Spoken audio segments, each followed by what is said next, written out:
billahi minasyaitonir rajim. Bismillahirrahmanirrahim. Alhamdulillahirabbil alamin wassalatu wassalamu ala asyrafil anbiya wal mursalin wa ala alihi wa sahbihi ajma'in. Para hadirin, pada subuh ini kita berusaha untuk mencoba menggali lagi salah satu aspek lain daripada akidah Islam.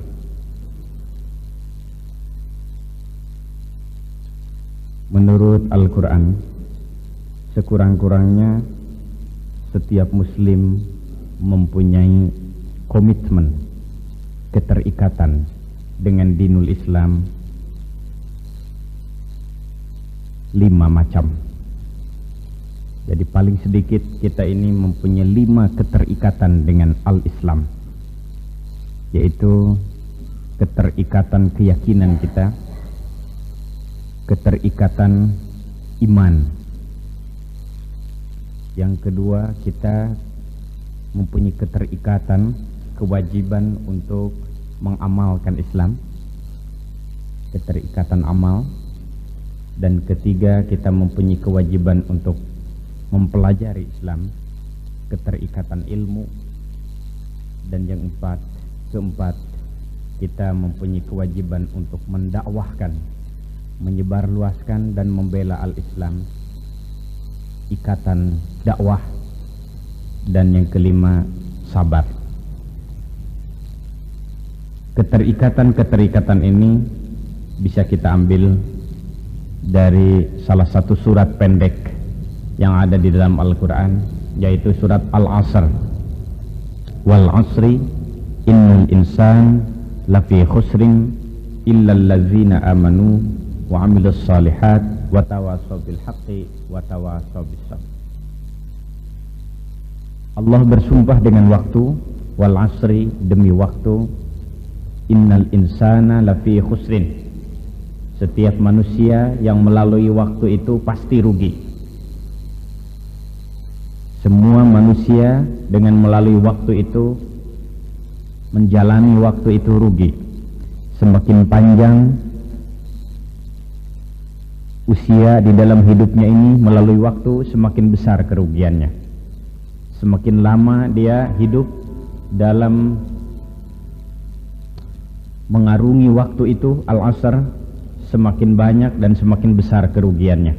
Kecuali kalau mereka memanfaatkan waktu itu dengan amanu, iman, wa amilus salihat, amal saleh, wa tawasaw, dan kemudian saling wasiat mewasiati, yaitu ada yang menerima wasiat, menerima pelajaran ilmu, dan ada yang memberi wasiat, itu yang namanya dakwah, dan kemudian sabar, wa tawasaw bis sabr.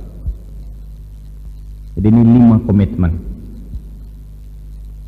Iman adalah sesuatu yang tidak bisa dilihat oleh indera kita, sebab iman adalah sesuatu yang abstrak, sesuatu yang batini, hal-hal yang sifat batininya. Iman itu adalah merupakan amal batin, tidak bisa dilihat oleh kita, oleh indera kita. Akan tetapi iman itu mempunyai indikator, ciri-ciri yang nampak. Apa ciri nampak daripada keimanan seseorang? Adalah terlihat pada 4 komitmen selain iman tadi, yaitu amal, ilmu, dakwah, dan sabar. Artinya kualitas keimanan itu nampak pada 4 hal, 4 sikap kita, yaitu pada amal kita, pada ilmu kita, pada dakwah kita, dan pada kesabaran dan ketabahan kita di dalam berislam.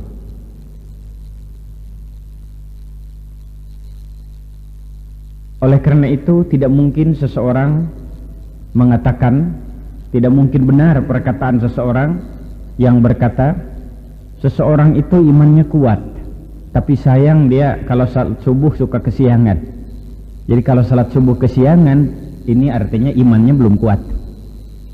Atau seorang dikatakan dia imannya kuat luar biasa, betul-betul bulat di dalam Islamnya, tapi sayang sekali dia itu tidak mau belajar Islam. Kalau orang tidak mau belajar Islam, itu menampakkan iman yang belum kuat, belum terpanggil hatinya untuk menggali dan menggumuli Islam. Atau seseorang dikatakan imannya kuat, tapi sayang di rumahnya istrinya tidak salat dibiarkan. Imannya kuat sebetulnya, tapi sayang suaminya tidak pernah salat juga dibiarkan. Ini artinya imannya belum kuat, sebab dia tidak ada concern, perhatian tentang dakwah. Atau orang itu baik sekali, imannya kuat luar biasa, tapi pembantunya nggak salat juga dibiarkan aja. Nah, ini namanya kalau tidak ada perhatian tentang dakwah, ini tidak kuat iman. Sebab iman yang kuat harus melahirkan 4 sikap: amal yang baik, ilmu yang banyak, semangat dakwah, dan kemudian sabar dan tabah. Atau juga tidak mungkin benar perkataan seseorang yang mengatakan dia itu imannya kuat, tapi sayang dia itu mudah marah, tidak tabah. Orang mudah marah itu cermin daripada iman yang kurang kuat. Jadi iman tidak bisa dilihat oleh mata kita, tidak bisa didengar oleh telinga kita, tidak bisa diraba oleh tangan kita, akan tetapi iman itu memiliki ciri-ciri yang nampak, dan itu merupakan ukuran keimanan, yaitu pada amal, ilmu, dakwah, dan sabar. Kita bisa mengukur diri kita, keimanan kita antara lain dengan 4 itu. Sampai seberapa jauh kualitas iman kita, nilainya di atas garis atau di bawah garis, 0,5 atau 5,0, atau ini adalah tergantung dari 4 sikap itu. Jadi kalau saya mencoba mengadakan satu persentasi rata-rata dari iman itu 25%, begitu dari 4 yang nampak, maka kita bisa mengatakan seseorang itu ilmunya bolehlah, amalnya juga beres, dakwahnya juga semangat, tapi sayang nggak bisa sabar dia tuh. Ya 75% lah, baru 3 yang nampak imannya. Wah, dia sabar, tabah luar biasa. Demikian juga dia barangkali dakwahnya rajin, kemudian ilmunya juga banyak, tapi sayang kalau soal mengamalkan, waduh, maaf-maaflah dia 75% karena baru 4. Atau amalnya rajin, kemudian juga dakwahnya juga rajin, lantas sabar betul, tapi sayang nggak pernah mengkaji Islam, tidak pernah ada semangat untuk ingin mendengar Islam, ingin membaca tentang al-Islam, juga baru 75%. Kalau diambil rata-rata, masing-masing berbobot 25%. Para hadirin sekalian, jadi ini diambil dari surat Wal Asri. Kita mempunyai 5 keterikatan, di mana iman adalah merupakan sumber dan asasnya yang harus nampak pada 4 sikap. Dan kemudian amal, ilmu, dakwah, dan sabar itu di samping merupakan indikator, ciri yang nampak daripada kualitas keimanan seseorang, juga 4 komitmen ini merupakan proses untuk memperkuat iman. Jadi bagaimana kita ingin memperkuat iman itu? Ya dengan amal, dengan ilmu, dengan dakwah, dan dengan sabar. 4 komitmen ilmu, amal, dakwah, dan sabar merupakan ciri yang nampak daripada iman. Tetapi di pihak lain, 4 hal ini juga merupakan proses yang dapat menumbuhkan iman. Jadi iman itu rupanya bisa menebal dan menipis, tergantung keadaan dan tergantung pembinaan. Kalau para remaja mengatakan cinta itu juga menebal dan menipis, nah, tergantung pembinaan juga. Demikianlah iman itu. Jadi kalau para remaja mengatakan cinta itu juga bisa menebal menipis, maka iman sebenarnya juga demikian. Tergantung pembinaan kita. Bagaimana kita ingin memperkuat iman? Dengan amal yang sungguh-sungguh. Dengan amal yang sungguh-sungguh, kita akan memperoleh apa yang disebut kepuasan rohaniah, kepuasan spiritual, kepuasan batin kita di dalam beragama itu. Jadi merasa nikmat hidup beragama dengan amal. Ada orang yang imannya itu tambah kuat karena pengalaman-pengalaman hidup di dalam hal soal ibadah. Umpamanya saja soal kecil saja, soal doa atau soal tahajud. Banyak orang yang sampai kepada tingkat sesuatu kepuasan dengan tahajud umpamanya saja. Kalau dia mempunyai program, katakanlah mempunyai program itu 10, kemudian dia lakukan tahajud, ternyata minimal 75% selesai. Kemudian dia coba mempunyai program dan kemudian tidak tahajud dan barangkali subuh pun agak kesiangan, maka dia tidak memaksakan sampai 50% berhasil. Nah, ini pengalaman-pengalaman semacam ini karena sudah dihayati dan dialami terus, sehingga dia tumbuh keyakinan yang penuh bahwa tahajud itu mampu menyelesaikan persoalan-persoalan, mampu mendorong kepada seseorang untuk sukses di dalam hidup. Dan ini banyak. Nah, ini memang tidak bisa digunakan alat-alat teknologi. Komputer tidak berlaku, mesin hitung tidak berlaku, matematik juga tidak pas dengan ini. Ini adalah sudah pendekatan imani, pendekatan keimanan. Dan ini saya kira bisa dicoba itu, tahajud itu. Ada sesuatu yang lain di luar kemampuan rasio kita. Orang mengatakan supra rasional atau doa. Banyak sekali ini dengan amal. Dengan salat, dengan zakat, dan dengan setiap amal itu menumbuhkan iman kita. Jadi kalau kita ingin mempertebal iman itu dengan amal. Dengan amal terus menerus, maka iman kita akan semakin kokoh. Terutama sekali tadi dengan amal itu kita mendapatkan kepuasan rasa kita. Kepuasan rasa kita, menemukan sesuatu kepuasan rohaniah dengan beragama sehingga tambah yakin. Itulah yang pernah saya katakan bagaimana seorang ulama, seorang sufi seperti Imam Al-Ghazali itu, sehingga dia sampai kepada satu kesimpulan bahwa sa'adah, kebahagiaan itu adalah pada saat berdialog dengan Allah Subhanahu wa taala, terutama di penghujung malam, di akhir malam, Qiyamul Lail. Ia menangis karena ia tidak sempat salat tahajud. Ia merasa sedih karena malamnya kesiangan tidak sempat tahajud. Muridnya bertanya, kenapa Tuan Guru menangis? Apakah ada sesuatu persoalan yang begitu menyakitkan hati Anda? Apa yang dapat kami tolong untuk mengatasi kesedihan Anda? Maka Imam Al-Ghazali menjawab, saya sedih karena saya tidak sempat sholat tahajud tadi malam. Loh, kata muridnya, kok tidak tahajud saja bisa menangis? Banyak orang tidak tahajud tidak menangis, malah barangkali di Malang salat subuh kesiangan malah ketawa. Ini kenapa? Jawaban Imam Al-Ghazali, saya telah menemukan kebahagiaan dan ketenangan hidup justru dengan tahajud.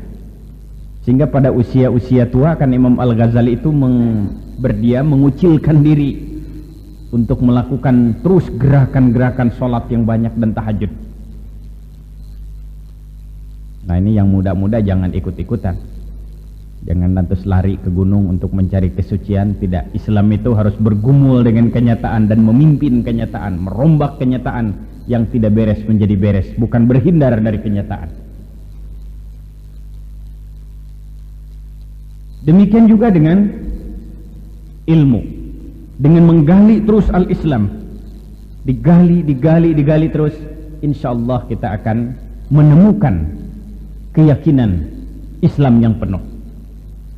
Dengan jelas sekali Al-Quran mengatakan, sebab seseorang tidak menerima Islam itu adalah salah satu diantaranya karena dia tidak sempat mengenal al-Islam. Dalam menggambarkan dialog ahli-ahli neraka disebutkan, lau kunna nasma'u aw na'qilu ma kunna fi ashabis sa'ir. Seandainya kami ini, kata penghuni neraka, seandainya kami ini sempat mendengar Al-Quran dan kami sempat menggunakan berfikiran dengan jujur, maka kami ini tidak akan menjadi penghuni neraka. Jadi kenapa dia menjadi penghuni neraka? Karena dua, pertama tidak sempat mendengar Quran, atau seseorang itu tidak sempat berpikir dengan jujur. Dan ini yang menjadi masalah. Kenapa seseorang tidak memilih Islam menurut Quran itu? Pertama, dia tidak sempat mengenal Quran. Yang dia tahu tentang Islam itu ya Islam orang bilang, Islam kata orang. Bahkan barangkali diambil dari literatur orientalis yang di dalamnya juga bahkan menerangkan tentang Islam yang salah, atau mempunyai kesimpulan tentang Islam dari melihat kenyataan amal umat Islam. Ini banyak yang tidak cocok. Kalau yang disebut Islam itu dari amaliyah umat Islam, banyak yang tidak cocok. Seperti nampak pada saat-saat sekarang ini, di mana pers tertentu itu secara internasional mencoba membuat opini tentang kekejaman Islam kaum muslimin. Di tengah-tengah di satu pihak Islam ini sedang dapat perhatian, maka dengan secara tekun sekali pers-pers yang modalnya dikuasai sekian puluh persen oleh Yahudi membuat satu opini bahwa Islam itu adalah kekejaman, kekerasan, pembunuhan, tidak toleransi. Itu secara internasional terasa sekali pers oleh kita ketika membaca apa yang terjadi di Iran. Itu yang jelek-jeleknya kan keluar, yang kejamnya, padahal satu revolusi biasa begitu, yang baiknya tidak pernah itu. Demikian juga di kita, di sekitar kita ditampakkan itu Islam itu yang keras, kejam, tidak toleransi. Padahal menurut agama kita, iman itu harus melahirkan cinta kasih, tidak melahirkan kekejaman. Iman itu harus melahirkan toleransi. Iman itu harus melahirkan satu sikap yang baik. Jadi kalau dilihat dari amaliyah umat Islam, waduh, kita mohon maaf itu tidak cocok. Yang cocok dengan al-Islam cuma perbuatan Rasulullah itu yang penuh. Kemudian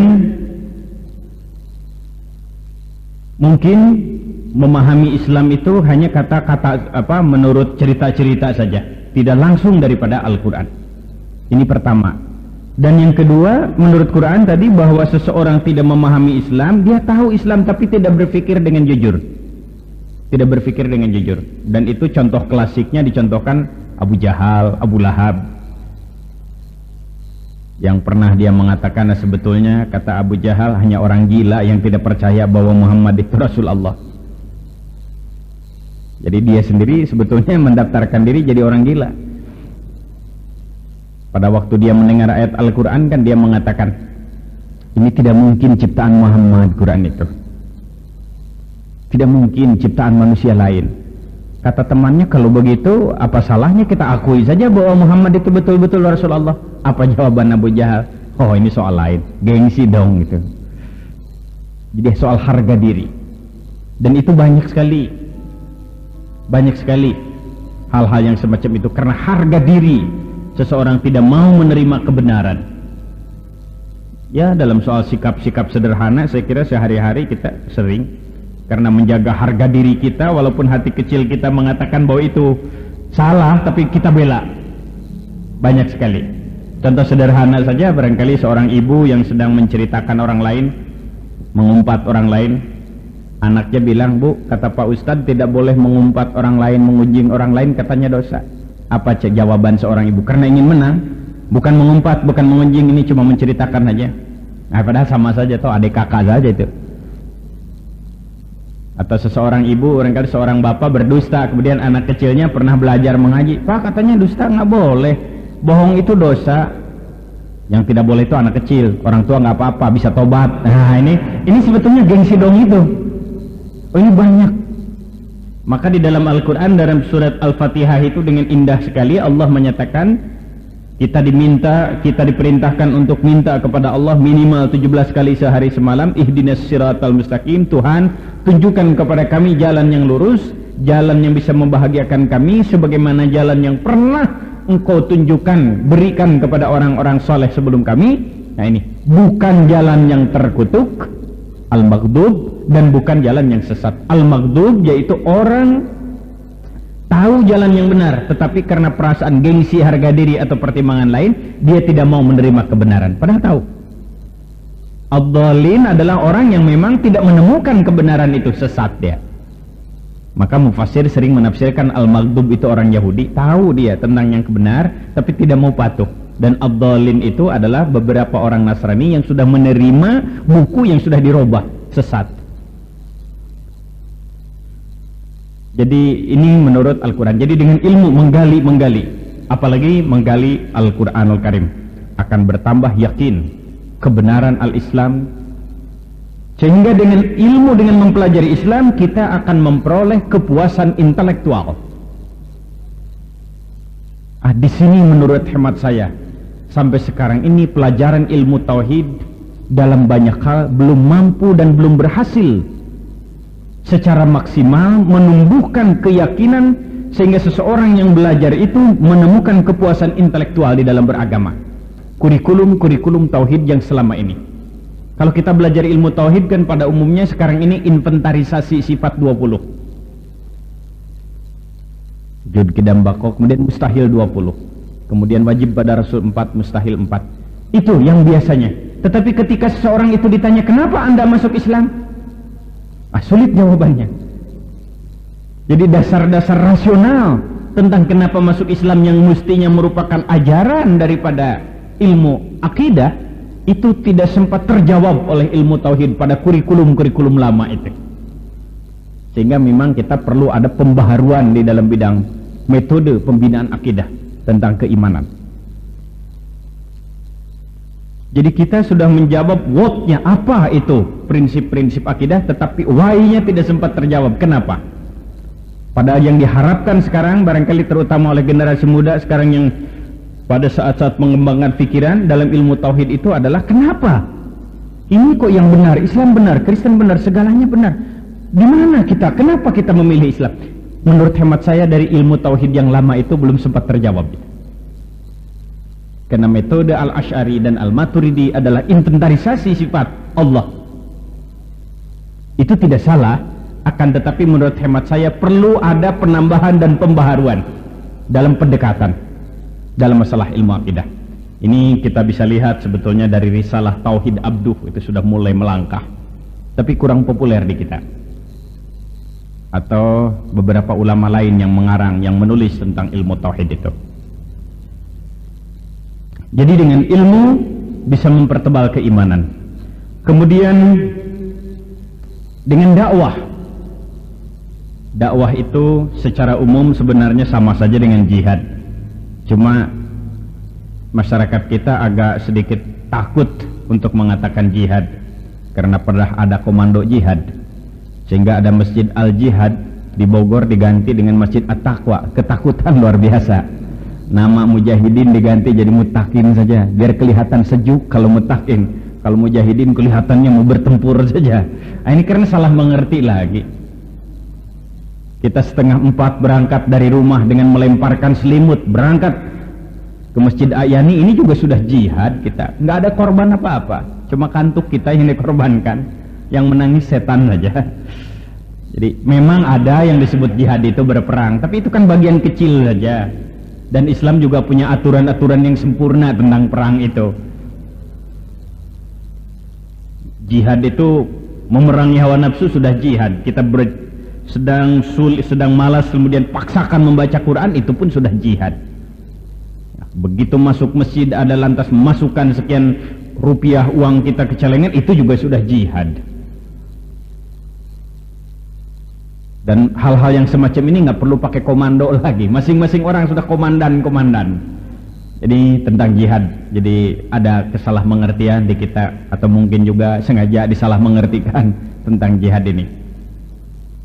Allah Subhanahu wa taala menjamin, man jahada fina lanahdiyannahum subulana.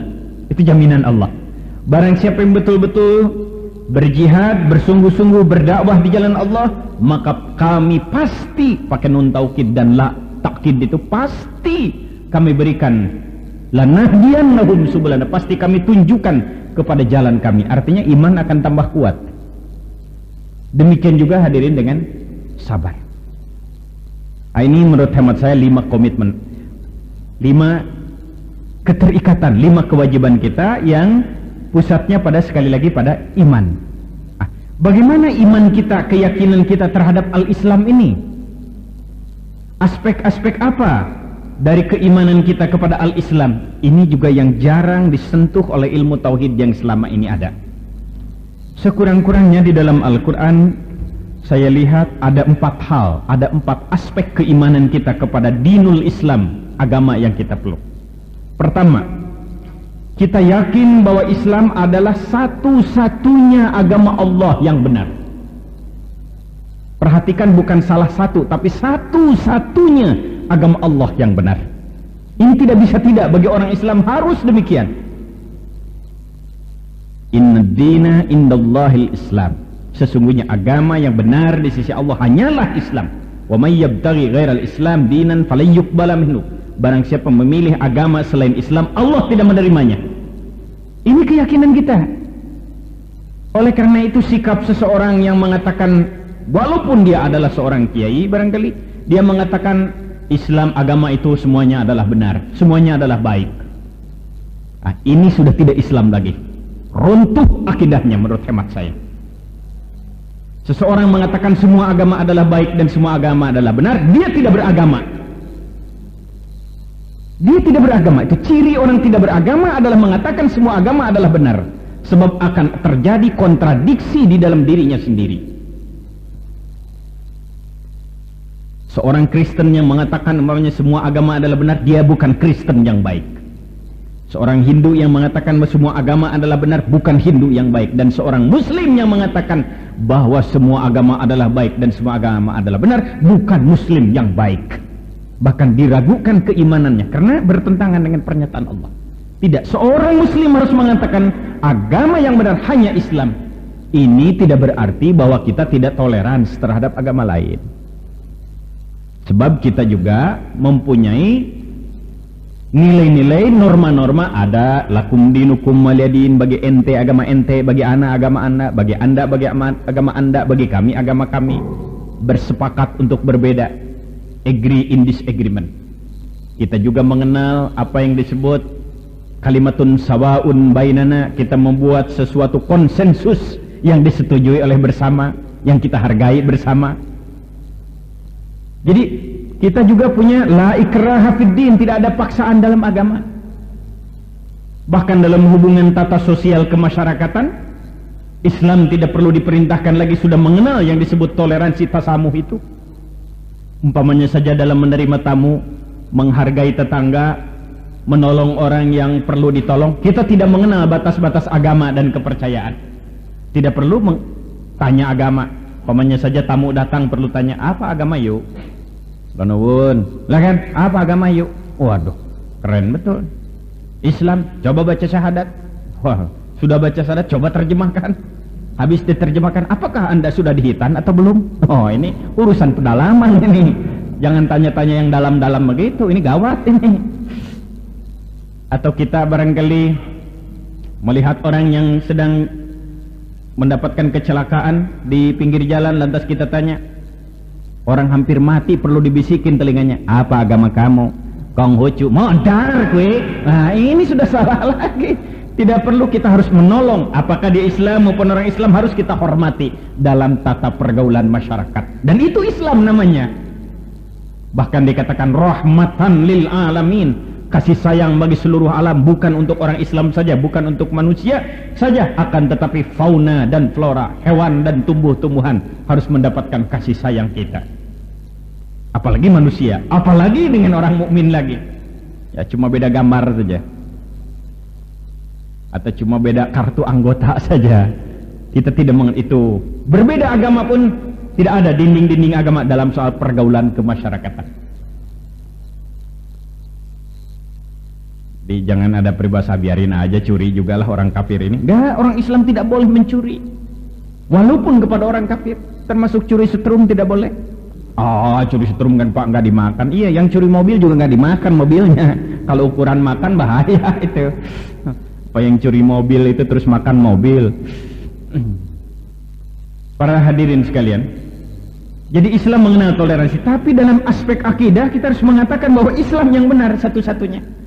Ada yang disebut di dalam pemikiran filsafat sinkritisme, yaitu menganggap semua agama baik dan semua agama adalah benar. Ini dikembangkan oleh Sri Ramakrishna di India, yang menyatakan tentang agama universum, yaitu dia mengatakan semua agama adalah benar. Itu adalah bagian-bagian dan aspek ketuhanan saja. Anda harus menjadi orang muslim yang baik dengan orang Islam, dan Anda harus menjadi Kristen yang baik dengan orang Kristen, Anda harus menjadi orang Hindu yang baik dengan orang Hindu. Sehari berganti 1000 kali agama tidak jadi soal, karena agama hanya merupakan mazhab ketuhanan. Jadi yang penting berketuhanan, soal agama terserah. Itu soal teknis penyembahan saja. Dalam buku Bhagavad Gita dijelaskan mereka bersaruk-saruk datang kepadaku tapi menuju kepada aku juga. Dalam keputusan aliran kebatinan di Jakarta dalam kongres yang mengatakan agama hanyalah aspek-aspek ketuhanan saja. Jadi seseorang itu hari Jumat datang ke masjid, hari Sabtu datang ke kelenteng, hari Minggu datang ke gereja, hari Senin cari Lonobroto, itu soal teknis saja. Jadi soal teknis saja. Tapi tujuannya adalah tahu Tuhan. Ini sinkritisme. Dan Islam menyatakan bentuk sinkritisme adalah syirik, musyrik. Tidak mungkin seorang muslim itu sinkritisme. Dengan segala kesombongan seorang tokoh di Jakarta, gak usah sebut namanya biar tidak dosa, dia membuktikan sebagai insan Pancasila, saya membuktikan bahwa saya toleransi. Yaitu katanya, anak saya yang paling besar sesuai dengan mayoritas agama Islam, yang kedua Katolik, yang ketiga Hindu, dan keempat Buddha. Barangkali ada kelima, ini agak sipit-sipit sedikit, kemuncul lah barangkali itu. Jadi ini bagi-bagi agama, karena katanya semua agama adalah sama. Dan kita perlu ingat, Pancasila tidak menghendaki demikian. Pancasila adalah merupakan satu konsensus nasional, akan tetapi agama silahkan berpegang teguh kepada agama masing-masing. Jadi itu menurut hemat saya sudah menyalahkan kembali, sudah merusak Pancasila lagi seperti zaman dulu. Pancasila diperas-peras jadi Trisila, Trisila jadi gotong royong, diperas lagi jadi asusila, malah peras-perasan Pancasila jadi asusila jadinya. Para hadirin sekalian, ini aspek yang pertama, bahwa kita harus meyakini bahwa Islam adalah satu-satunya agama Allah yang benar. Tetapi sekali lagi kita harus menghargai agama lain. Ini sikap kita. Tidak boleh orang Islam memiliki pandangan sinkritisme tadi, yang menganggap semua agama adalah benar, semua agama adalah baik. Kecenderungan yang semacam ini rasa-rasanya tumbuh di tengah masyarakat kita, dan ini adalah sikap yang salah ditinjau dari segi akidah Islam. Yang kedua, aspek yang kedua, keimanan kita, keyakinan kita terhadap al-Islam ialah bahwa Islam adalah agama yang universal.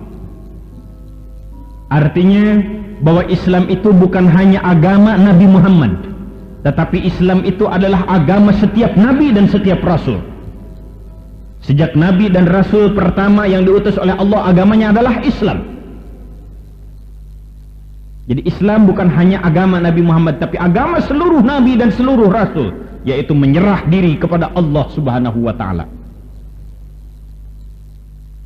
Oleh karena itu dijelaskan oleh Al-Quranul Karim bahwa Nabi Nuh adalah Islam. Wa umirtu an akuna minal muslimin, kata Nabi Nuh dalam surat Yunus ayat 72. Nabi Yakub adalah juga Islam. Nabi Yakub pernah mengatakan menurut Quran, fala tamutunna illa wa antum muslimun. Wasiat Nabi Yakub kepada putra-putranya, jangan kalian meninggal dunia kecuali dalam keadaan Islam. Putra-putra Yakub, Yusuf dan lain-lain juga adalah Islam. Wa nahnu lahu muslimun, kami semuanya adalah Islam. Nabi Musa adalah Islam. Pesan Nabi Musa kepada umatnya agar mereka Islam, ya qaumi in kuntum amantum billahi fa'alaihi tawakkalu in kuntum muslimin, Islam menurut Quran. Demikian juga Hawariyun. Hawariyun itu adalah sahabat-sahabat Nabi Isa. Yaquluna li Isa, mereka berkata kepada Isa, amanna billahi wa syahad bi anna muslimun, kami adalah Islam. Jadi menurut Quran, Islam adalah agama seluruh nabi dan seluruh rasul. Bukan hanya agama Nabi Muhammad saja, tidak ada agama lain. Agama hanya satu yang diturunkan oleh Allah adalah Islam, dari sejak nabi dan rasul yang paling pertama sampai yang paling akhir. Yang berbeda itu mungkin beberapa syariat peraturan yang menyangkut hubungan antar manusia. Mungkin berbeda, di zaman Nabi Adam belum ada peraturan perkawinan seperti lengkap di zaman Nabi Muhammad. Belum ada. Karena sumbernya adalah satu, yaitu Allah yang Maha Kuasa, Allah yang Maha Esa. Ajarannya juga adalah satu, yaitu Islam. Maka setiap para nabi dan utusan Allah yang diutus oleh Allah hanya pemegang estafeta ajaran Islam itu. Diutus dari sini nabi mengajarkan Islam, umat jadi sesat, utus lagi nabi mengajarkan Islam. Dari dulu sampai sekarang dan akan datang agama Allah hanya Islam, universal. Jadi para nabi membawa ajaran Islam, ada di antara mereka yang mengajarkan Islam itu ditugaskan oleh Allah hanya sifatnya regional saja, nasional. Maka setelah nabi terakhir baru Nabi Muhammad diperintahkan oleh Allah untuk kafatal linnas, untuk seluruh manusia. Terakhir Nabi Muhammad merupakan penutup dan penyempurna nabi, kemudian diperintahkan untuk menyampaikan ajaran itu kepada seluruh manusia. Sehingga nanti andai kata teknologi modern bisa membuktikan bahwa di luar bumi ini ada manusia yang hidup, maka ajaran Islam juga harus sampai ke sana. Harus siap-siap para mubalik dari Malang untuk dikirim ke ruang angkasa sana menyampaikan dakwah, dan kita usulkan ke wali kota harus ada rute bemo dari Malang sampai ke planet jauh dekat 75 perak, karena Islam harus sampai ke sana. Kemudian yang ketiga, aspek yang ketiga para hadirin, menurut Al-Quran, Islam yang dibawa oleh Nabi Muhammad dengan lengkap ajarannya syariat Al-Quran dan Sunnah, menurut Al-Quran ini adalah agama yang terakhir, ajaran yang terakhir.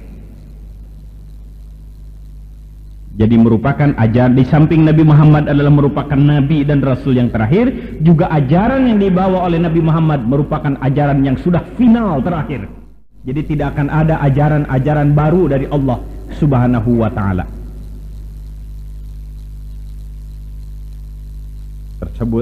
Tercantum dalam Al-Maidah ayat 3, umpamanya al-yauma akmaltu lakum dinakum. Kami sempurnakan agamamu, sudah sempurna. Tidak boleh tambah-tambah lagi. Kemungkinan yang baru itu adalah hasil produk ijtihad saja. Pengembangan fikir kita untuk menemukan sesuatu hukum tentang sesuatu persoalan yang memang belum dibahas oleh Quran dan Sunnah. Ijtihad. Tetapi hukum-hukum dasarnya sudah lengkap. Sudah lengkap. Jadi Islam yang dibawa, syariat Islam yang dibawa oleh Nabi Muhammad adalah merupakan yang terakhir. Di samping Nabi Muhammad adalah merupakan Nabi yang terakhir. Jadi kalau kemudian kita mendengar bahwa di daerah Anung ada seseorang yang mengaku mendapatkan wahyu dan kemudian menyampaikan ajaran baru, maka itu tidak perlu saudara seminarkan, tidak perlu kita diskusikan, sudah pasti bohong. Tidak usah tanya dulu sama kiai, ini perlu dipertimbangkan karena orangnya potongan soleh. Tidak ada, pasti salah, karena sudah dinas oleh Al-Quran. Syariat yang dibawa oleh Nabi Muhammad adalah syariat yang terakhir. Yang terakhir. Oleh karena itu Al-Quran sudah dijamin oleh Allah akan terus tetap, tidak akan ada perubahan-perubahan. Inna nahnu nazzalna dzikra wa inna lahu lahafizun. Kami turunkan Al-Quran dan kami jamin kemurniannya sebagai ajaran yang terakhir. Kemudian aspek keimanan yang keempat, Islam, syariat Islam yang dibawa oleh Nabi Muhammad adalah merupakan penyempurna terhadap syariat-syariat yang pernah diturunkan oleh Allah kepada nabi-nabi sebelumnya, dan juga korektor, mengoreksi terhadap kesalahan-kesalahan yang sempat dilakukan oleh umat sebelum Nabi Muhammad, oleh para penulis sebelum Nabi Muhammad, yang mencoba mengadakan kodifikasi wahyu, tetapi dilakukan setelah para nabinya lama meninggal dunia. Maka terjadilah kekhilafan dan kesalahan, koreksi. Kita perhatikan koreksi ini di bidang akidah, umpamanya saja tentang Isa. Dijelaskan oleh Al-Quran, ia bukan anak Tuhan, bukan anak Allah, tetapi ia juga bukan anak haram.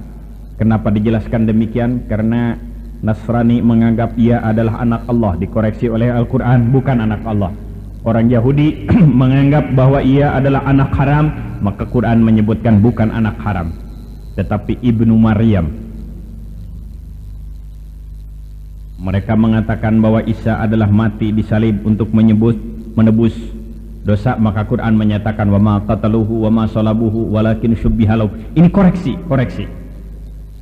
korektor, mengoreksi terhadap kesalahan-kesalahan penulisan wahyu-wahyu oleh orang-orang yang melakukan kodifikasi wahyu terhadap kitab-kitab suci sebelum Al-Quran. Dikoreksi kesalahan di bidang sejarah. Umpamanya kita bisa membaca sejarah umpamanya saja tentang Nabi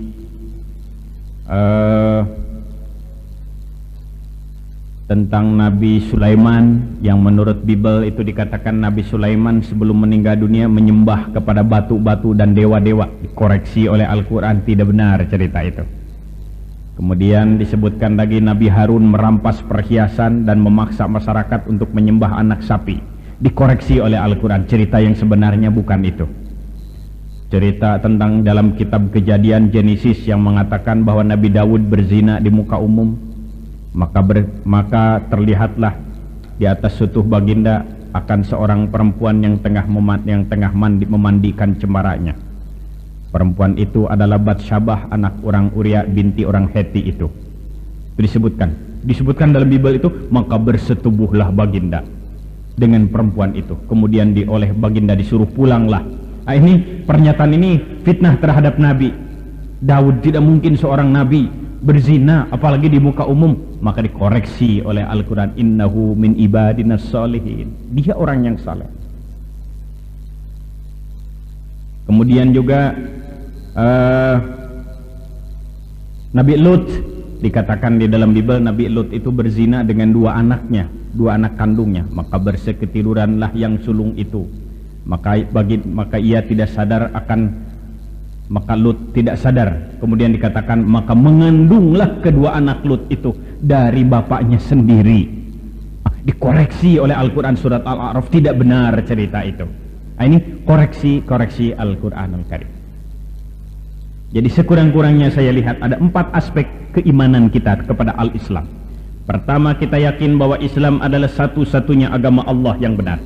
Dan yang kedua, kita yakin bahwa Islam adalah merupakan agama universal, agama Allah satu-satunya yang diberikan kepada seluruh nabi, bukan hanya kepada Nabi Muhammad saja. Dan yang ketiga, syariat Islam yang dibawa oleh Nabi Muhammad adalah merupakan syariat yang terakhir. Dan yang keempat, agama Islam yang dibawa oleh Nabi Muhammad adalah menyempurnakan agama-agama dan ajaran-ajaran sebelumnya, dan sekaligus mengadakan koreksi terhadap kesalahan-kesalahan kodifikasi ajaran sebelumnya.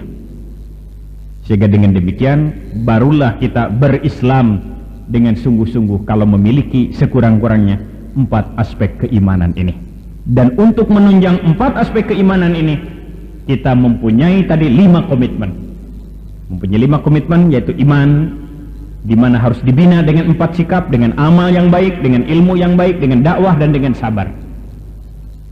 Proses untuk menumbuhkan keimanan, keyakinan ini adalah dengan 4 usaha tadi. Dan 4 usaha itu sekaligus juga merupakan indikator ciri yang nampak daripada keimanan kita. Mudah-mudahan Allah Subhanahu wa taala senantiasa memberikan taufik dan hidayah kepada kita bersama. Wabillahi taufik wal hidayah. Wassalamualaikum warahmatullahi wabarakatuh.